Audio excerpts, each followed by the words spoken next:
Mike Sautter here with Austin Jacobsen at Millard North for Camp Confidential 2025. Coach Allen Burrell joining us first. Coach Burrell, how's camp gone? We're now a full kind of week into it. How's it gone so far? It's been going really well.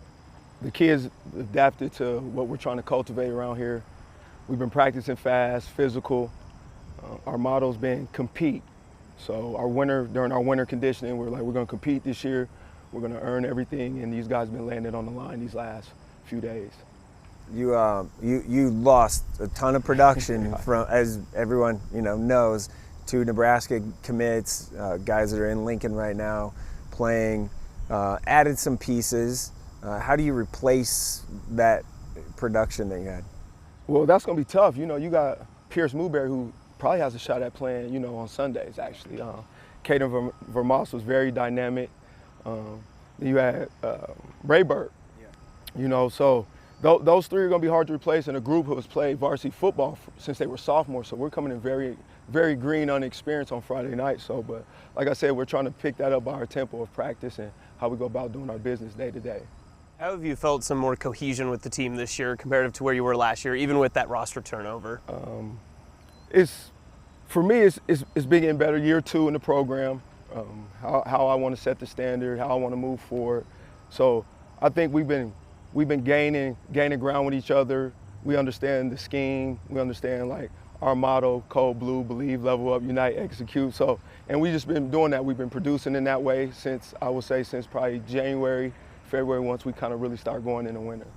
You're now, and you took over for Fred Petito. That name will always, resonate with Millard North football.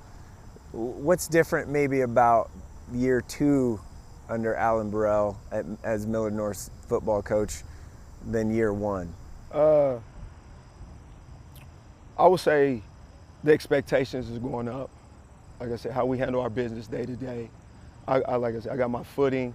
I kind of understand a little bit how things go, like the Class A platform and, the schedules like that. So I think the kids understand it too.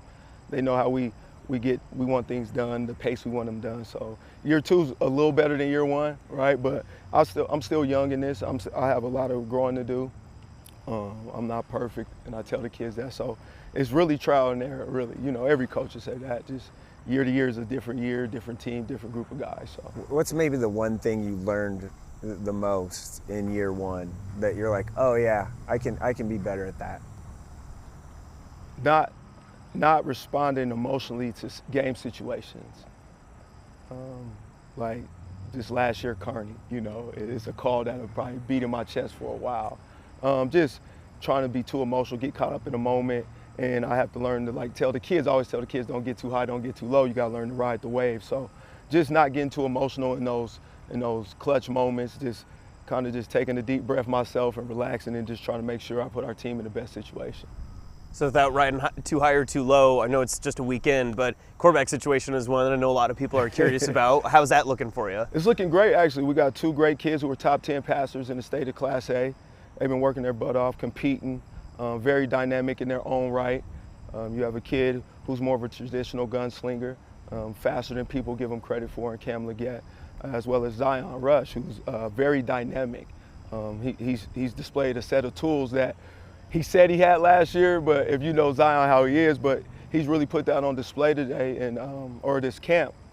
And you probably get to catch a couple clips of him today. Very dynamic, explosive, and he's bought in. Both of them are being selfless right now, and that's tough with two seniors, right, who started, but they see the goal and see what we have to do to come together and build and move forward. You added Matt Erickson, came over from Millard North.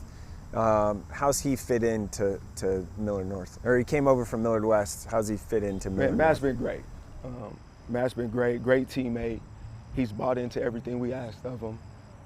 He's getting a highly touted recruit, of course, 6'8", 290, and he moves well. He does this summer. He ran extremely well with us. We're more of a speed-based program. We focus on speed. So he's done a great job of that. So he's done a great job of working on our technique, on, like I say, our structure of how we go about doing things here.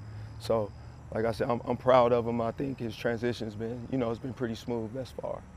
The defense feels like it's going to be completely revamped from last season. You lost a lot of guys, made a lot of big plays and tackles. How do you get that consistency back so quickly in the season? Well, we got to make up time in practice. You know, we got to be physical in practice.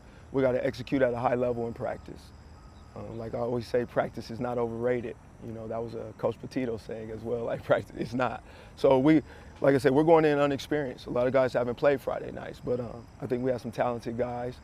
Our guys are ready to showcase their skills, and I think they're going to be ready to compete. Game one is Millard West, obviously. There's the, you know, in-school district kind of rivalry piece there. It's a huge game. There'll be a ton of fans. It's always packed. How are you going to handle that emotion for those young players or players that are inexperienced in that big environment? Well, yes, it's going to really be an emotional game. You know, Coach Mack, man, great dude. I hate that he left over there, but I understood. Me and him are very close. He's a great guy. He's going to do great things over there, but he knows us. You know, he knows us, so that's going to be a challenge in itself. So I think I just got to keep the kids composed. I got to stay composed. You know, I wear my emotions on my sleeve. I'm passionate. You know, I love this. So, and the kids see that. They see I'll mess around with them, but then I'll fly off the handle. You know, but you know, got those schizophrenic coaches emotions sometimes. So, but. No, it's going to be an emotional game, you know, and I'm going to have a lot of young guys on the field, but I think what we do and the situations we put them in out here on a day-to-day will prepare them for Thursday night on the 28th.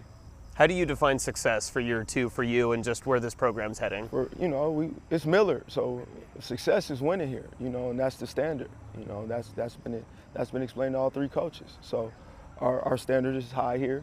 You know, we're part of a great school district academically as well as athletically, but our standard is high here. You know, we have the defending state championships here, right? So we expect to compete at a high level and all across the board, every school in Millard, you know, we expect to be in that final play. So that's the expectations, you know. So that's just what we're looking forward to and keeping that tradition of, you know, trying to make sure the state goes through Millard. So. And the last one here, I guess, for you is, I know you and I have talked about this in the past, but Coach Petito's imprint on Millard North is huge, and on you, right? Man, big. Gave you a shot, big. like as a young guy. Big. Have you leaned on him? Have you called him? Like last year, were there times where like, man, I need some advice? Man, the thing about, you know, I call him the capo. You know, the main man is he called every Thursday. I hear from him before the game. You know, and I look forward to it because he's been so important in my journey and who I am as a coach. Just being around him, you know, for 8 years and to see how he works diligently, how he structures things. No whistle, never heard him use profanity, you know.